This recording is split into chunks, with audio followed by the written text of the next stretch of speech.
اعوذ باللہ من الشیطان الرجیم بسم اللہ الرحمن الرحیم لیس علیکم جناح ان تدخلوا بیوتا غیر مسکونۃ فیہا متاع لکم واللہ یعلم ما تبدون وما تکتمون۔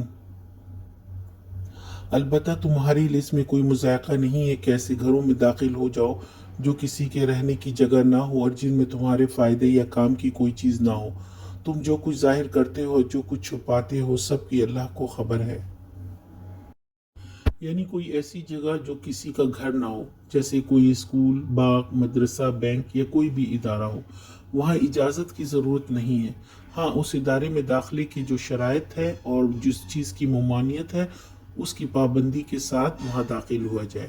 فرق اس میں پرائیویٹ اور پبلک جگہ کی ہے۔ گھر میں عزت دار پردے دار خواتین ہوتی ہیں، ان کا گھر ہے، وہ اپنی مرضی سے رہتی ہیں، تو کسی کو اس بات کی اجازت نہیں ہے کہ وہ اس خلوت میں مخل ہو۔